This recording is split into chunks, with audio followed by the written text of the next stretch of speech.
Welcome to the Explainer. You ever look at a massive, complex project and just wonder, how do they keep that thing on track? Well, I'll tell you, it's not magic. It's all about having a solid blueprint. And today, we're going to build that blueprint using a really powerful technique called earned value management planning. So, how do we actually create a plan that's, built to last? We're going to tackle it in 5 clear steps. We'll start with that high-level project scope and just methodically break it all down, piece by piece, until we have a rock-solid baseline that we can really trust. So first up, we're deconstructing the work. And honestly, this is probably the most critical step of all, because before you can even think about managing a project, you have to truly understand it. And the best way to do that? Break it down into smaller, more manageable pieces. I mean, look at this question. It's the kind of thing that can stop even the best project managers right in their tracks. But the answer isn't to try and tackle the whole mountain at once. The real key is to deconstruct it, to break it down into smaller, defined building blocks that you can actually get your arms around and manage. And this right here is our fundamental building block, the work package. The easiest way to think about it is like a mini project all on its own. It's the lowest level we track because it's got a clear scope, a deadline, a tangible thing you're delivering, and most importantly, it's the level where you can point to one person or team and say, you own this. You're responsible for getting it done. Okay, but what about all that work that's way out in the future? The stuff where the details are still kind of fuzzy. Well, that's where our planning package comes in. And it's a brilliant solution, really. It's basically a placeholder. It holds the budget for that future work, but it doesn't force you to invent details you just don't know yet. And this brings us to a really powerful concept called rolling wave planning. The idea is super simple, but incredibly effective. You detail all the near-term work into those work packages, right? But you keep the future work in those high-level planning packages. Then, as you get closer, you just convert those placeholders into detailed plans. It is the perfect way to keep your project both flexible and in control. Okay, so here's how it all stacks up in a nice, neat hierarchy. At the top, you've got a control account. Think of it as a major bucket of work and money. That gets broken down into our detailed work packages. And finally, each work package is made up of all the individual activities or steps your team has to take. With this structure, nothing gets lost in the shuffle. Okay, so we've deconstructed our project into all these manageable pieces. The next logical step? We've got to attach a price tag to them. So in Section 2, we are budgeting your blueprint and assigning those all-important cost targets. Now, a project budget isn't just one single number. It's a whole hierarchy. It all starts with the contract price. That's what the customer pays. Take out your profit margin, and you get the contract budget baseline. This total budget is then split into 2 really critical parts. The performance measurement baseline, that's our detailed plan, and the management reserve, which is that vital safety net for all the unknown unknowns that are bound to pop up.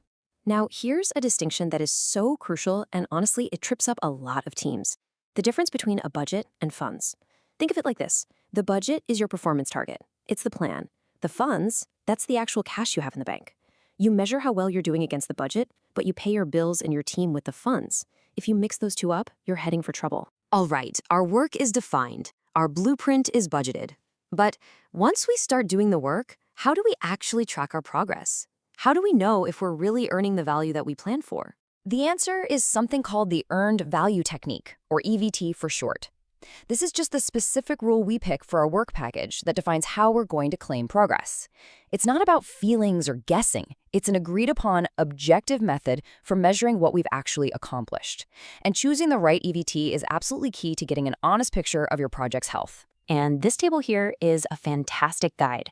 For, say, a really short task, you might use 0/100, meaning you get 0 credit until it's 100% done. Simple.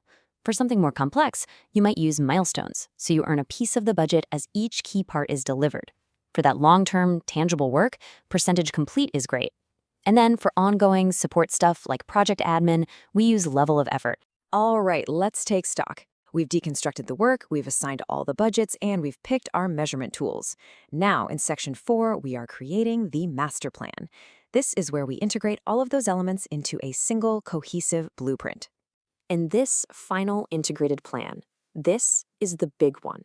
It's the Performance Measurement Baseline, or PMB. This is the master plan.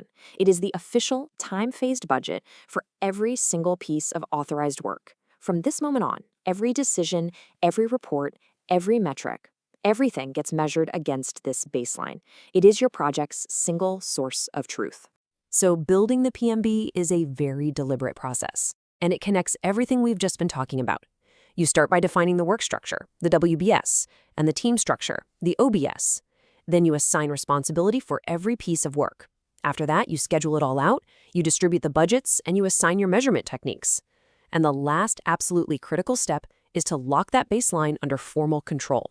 That way, you know everyone is working from the exact same playbook. So there it is. We have our beautiful, detailed blueprint all laid out. But is it realistic? Is it actually achievable? Before we hit the go button, there's one more crucial step we have to take, a final quality check. And that right there, that's the million-dollar question, isn't it? You can have the most detailed, beautiful plan in the world, but if it's based on faulty assumptions, it's just a fantasy document. You absolutely have to have a structured reality check to make sure the plan is sound and has a high probability of success before you start executing. Well, that reality check has a name. It's called the Integrated Baseline Review, or IBR. Now, this isn't just another internal meeting. It's a formal review where the project team gets together with managers, stakeholders, even the customer, to really kick the tires on the plan. And the goal is to get everyone in the room to agree, yep, the scope is clear, the resources are right, and this plan is achievable. And listen, if you take away one thing about the IBR, let it be this. It is not an audit. It's not about pointing fingers or finding fault. It is a collaborative review. It's designed to build confidence and, most importantly, to create a shared understanding of all the risks that are baked right into that plan before a single dollar gets spent on execution. So, as you go to plan your next project, I want you to ask yourself this very question. Because a well-built and validated blueprint, the kind we've just walked through, that isn't just paperwork. It is your single most powerful tool for navigating complexity and delivering that project on time and on budget.